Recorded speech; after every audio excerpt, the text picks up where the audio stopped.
Okay, let's think about a world, the world of high finance, private equity specifically.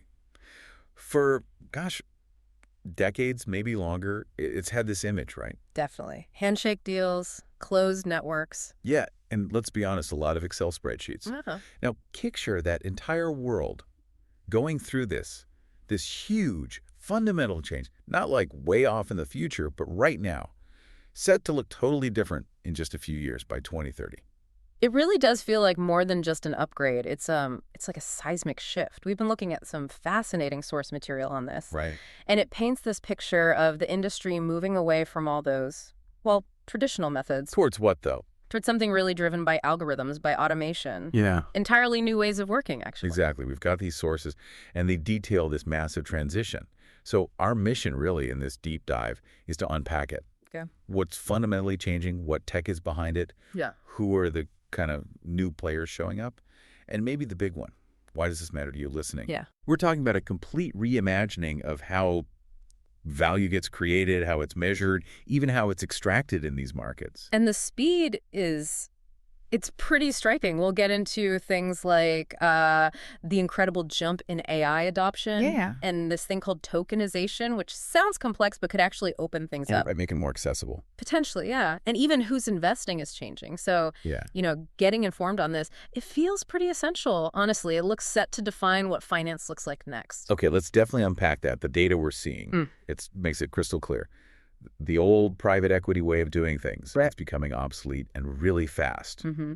I mean, this is an industry projected to manage, what is it, a massive $25 trillion in assets by It's 2030. a huge number. And the things that fueled that growth traditionally, Mm-hmm. the quarterly board meetings, the manual research, relying on gut feel sometimes. That's being replaced rapidly by things like continuous monitoring, predictive analytics, algorithmic precision, really. You mentioned the speed of change, and that really jumped out. There was one data point, AI adoption.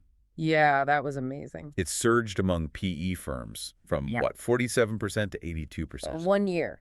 Just 1 year. Wow. It's described in the material as one of the fastest tech adoptions ever seen in financial services. That signals, a real tipping point. We're past the early stages. That is incredible. And it's not just talk, right? The impact is showing up in the results. Absolutely. Think about finding deals, evaluating them.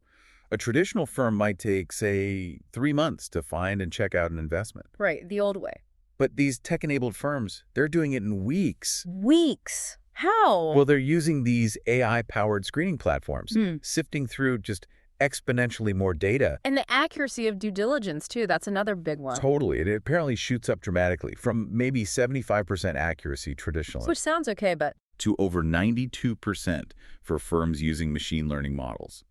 Because they can analyze these huge data sets, public, private, everything, spotting risks or opportunities a human might just miss. And look, this isn't just a small improvement, this performance gap. It's creating a real split in the market, a bifurcation, as they call it. Meaning the firms using tech are consistently doing better, putting massive pressure on everyone else, even the big established names. So it's adapt fast Or seriously risk getting left behind. It's that stark. So this AI revolution isn't something that's coming, it's here.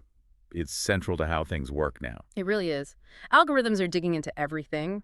Financial statements, obviously, but also market trends, regulatory shifts. And even non-traditional stuff, right? Like social media sentiment, supply chain data. Exactly. Patent filings, things like that. Looking at patent data or social media buzz lets them spot companies with truly disruptive tech before it hits the revenue numbers. Or gauge how the market's reacting to a new product almost in real time. Right. And predictive modeling is key, too. Forecasting market shifts, seeing disruptions coming in certain sectors, identifying companies with hidden growth potential before competitors see it. And what about processing text? Like news articles. Yeah, natural language processing, NLP. They use that to just devour things like earnings call transcripts, news feeds, pulling out sentiment, early warning signs, things a human analyst might take days or weeks to piece together. We saw Vista Equity Partners mentioned a lot as pioneers here. Yeah, they have a strong reputation for outperformance. And a big part of that seems to be their proprietary software and this really deep data-driven approach, not just for finding deals, but but across the whole investment cycle. That's becoming the blueprint. And think about managing the companies once they're bought, moving from like quarterly check-in Right, the old board meeting rhythm. to continuous real-time monitoring using dashboards. That fundamentally changes how you create value after the acquisition. Because you can be proactive. Exactly. Step in the moment, a key metric flashes red, instead of reacting months later when the problem's already hurt performance. Okay, so AI is transforming operations. But then there's this other piece you mentioned, tokenization.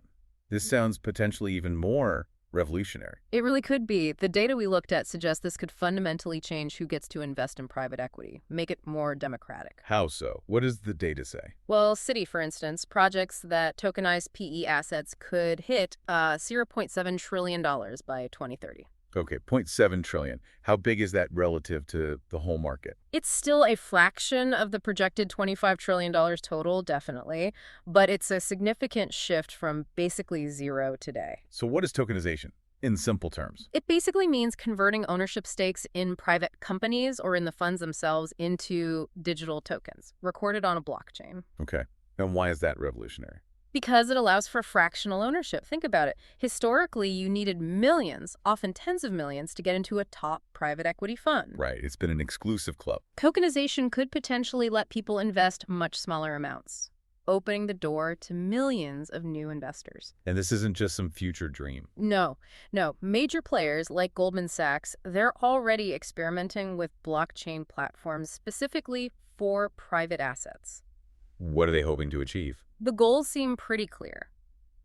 Cut transaction costs, speed up settlements, which are traditionally really slow in private markets, and maybe even improve price discovery through more liquid digital markets. Interesting. Are regulators looking at this too? They are. The UK, for example, is apparently developing a whole roadmap for tokenization, so it's definitely on the radar. And this ties into another big shift, right? The investors themselves are changing. Exactly. This tokenization idea feeds directly into this influx of non-traditional investors we're seeing. It's not just the usual high net worth crowd anymore. No, the sources highlight a big jump in participation from a much wider base. It feels like a real democratization happening. We have numbers on that? Yeah, one data point was pretty striking. Over 4,400 unique, non-traditional investors got involved in deals in just one recent year. That was up something like 33%. Wow. That shows those old barriers are definitely starting to break down. And you see it in new products, too. New types of investment vehicles designed to give retail investors, regular people, access to private company shares, often through structures that trade on public markets. Like the ARK Venture Fund. Or Destiny Tech 100. Those were mentioned. Exactly. Ways to kind of bypass the traditional accredited investor rules for certain types of private market exposure.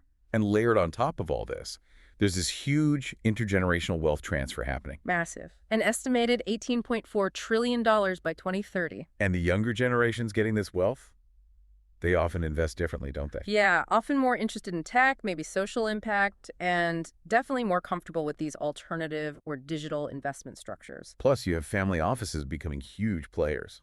Huge and increasingly sophisticated, managing trillions collectively and using technology platforms themselves to access deals that used to be only for the biggest institutions. So, okay. Yeah. You combine this massive tech shift, the AI, the data, Right. with this changing investor base, the potential of tokenization. Yeah. And you start to see why the private equity firm of 2030 is going to look completely different. The vision that comes through isn't just a finance firm that uses some tech. It's a firm that basically operates like a technology company, but focused on finance. Meaning they need different kinds of people. Absolutely. Teams of data scientists, machine learning engineers, software developers, working right alongside the finance experts. Not just an IT help desk, but core to the operation. Totally core. This hybrid structure lets them build their own proprietary analytics platforms, their own software tools.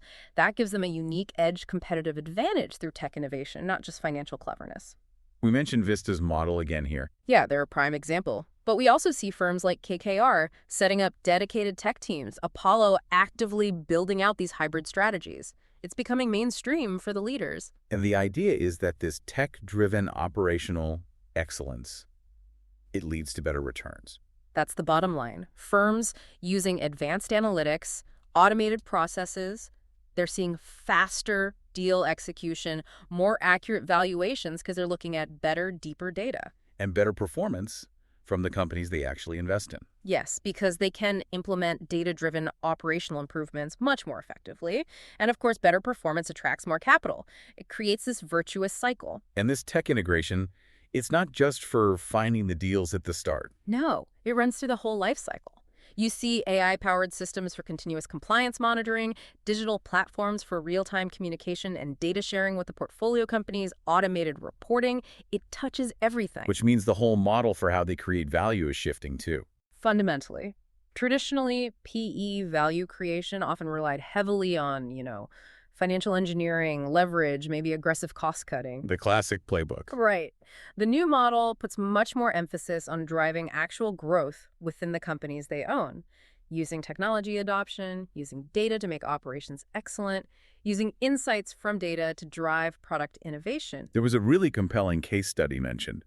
A fintech business owned by a big PE firm. Oh, yeah, I remember that one. By putting in this digital transformation plan focused on customer experience, operational efficiency, all using tech pictures, they apparently got 3 times the revenue growth. With a flat cost base, that's the goal. Sustainable tech-driven growth, not just short-term financial tweaks. Because the data analytics can show opportunities that you just wouldn't see looking only at the financials. Exactly. They're looking at optimizing things like customer lifetime value based on behavior patterns, making supply chains more efficient with real-time tracking and predictive logistics, even spotting gaps in the market for new products by analyzing huge consumer data sets. And all of this ties back to that predicted market growth, that massive $25 trillion figure by 2030. It does. The drivers are multiple, of course. Yeah. Companies staying private longer while getting bigger. Right. Big institutions putting more money into private markets, chasing better returns. And these new sources of capital being unlocked, like through tokenization. Crucially, yes. And technology is both enabling this growth and speeding it up. Automated processes / operational costs, letting firms handle bigger, more diverse portfolios efficiently. Digital platforms open up access to deals and investors globally in ways that just weren't possible before. But it can't all be smooth sailing. The material must mention challenges too. Oh, absolutely. Significant ones. Just integrating all the different, often old legacy IT systems across a firm and all its portfolio companies. That's complex. It's expensive. And getting good, clean data from all those diverse sources must be a nightmare. A huge hurdle. Standardizing data ingestion, ensuring quality. It's a major challenge. And of course, cybersecurity. When your whole operation runs on digital infrastructure, the risks become paramount. There's the human side too, isn't there? Getting a traditionally finance-focused culture to become truly data-driven. That's a big one. Cultural change is hard. And talent. PE firms are now competing head-to-head with Google and Amazon for top data scientists and engineers. Which drives up salaries. And requires totally new ways to attract and keep that kind of talent. They're not necessarily motivated by the same things as traditional finance hires. And as you rely more on tech, new risks pop up too, things you might not have worried about before. Right. Not just cyber attacks, but simple system failures. Data privacy compliance becomes incredibly complex. And even things like algorithmic bias, the risk that your algorithms trained on historical data might accidentally perpetuate unfair outcomes in investment choices. So quite a few hurdles to overcome. Definitely. But the firms that seem poised for success are the ones who recognize technology isn't about replacing human judgment or relationships. It's about augmenting it. Exactly. The future looks like human-AI partnerships. Technology handles the massive data crunching, the pattern spotting, the automation. Freeing up the humans for the strategic thinking, the complex negotiations, building relationships, all those nuanced decisions that still need human intuition and experience. So looking at all this transformation, it doesn't feel like a maybe. Based on this analysis, it feels inevitable. That's the strong sense you get. The firms that really lean into this tech-driven hybrid model, they seem set to dominate the market by 2030. And those that resist? They're at significant risk, maybe becoming footnotes. It's that convergence you see. Pervasive AI, the potential disruption from blockchain and tokenization, and these fundamental shifts in who's investing and what they want. It's creating this massive wave of change. Reshaping the entire industry. The question isn't really if private equity will be fundamentally different, but maybe how quickly firms can navigate that complex transition while still holding on to their core skills in finance and value creation. The future PE firm, then, powered by algorithms, driven by data, globally connected. It really does sound like a revolution. A transformation set to define the next phase of capitalism, potentially. And understanding it, preparing for it, Yeah. if you're connected to markets, investing, or even just trying to make sense of the big economic trends. It feels absolutely essential for navigating what's coming. Okay, so just to quickly recap, we've seen how private equity is making this rapid shift, moving away from purely traditional methods. Right, towards being fundamentally driven by technology, AI, huge data sets, automation, running through the whole investment process. We've explored that potential game changer, tokenization, opening things up, bringing more liquidity maybe. And looked at how the investors themselves are changing a much broader, more diverse group getting involved. It's a transformation happening on a massive scale. Mhm. We keep coming back to that $25 trillion projection by 2030. Yeah, it underscores that this isn't just some slow evolution. It feels like a fundamental reimagining, potentially redefining how value gets created right across the economy. And understanding this, as we said, it isn't just interesting for finance nerds. It's crucial context if you're involved in markets, investing, or honestly, even just trying to track the big economic shifts happening around the world. And this whole idea, we discussed the future PE firm as this blend, this hybrid of deep financial knowledge and really sophisticated tech capability. Right, operating like a tech company focused on finance. Yeah, that raises a really interesting final thought for you, the listener, to maybe mull over. Something beyond just private equity. Okay. If this hybrid model, combining that deep domain expertise with cutting-edge tech for operational excellence, for data-driven strategy, if it proves this successful in reshaping one of the most traditional corners of finance. Where else could it go? Exactly. How might this approach impact other industries? Where else might we see this blend of deep sector knowledge and pervasive tech capability start to reshape other parts of the economy next? That's a great question. Because this transformation, it might not just be about private equity firms at all. It could be about a whole new data-driven way of doing business in this digital age, potentially spreading much wider. Something to watch. Definitely. Well, thanks for diving deep with us on this one.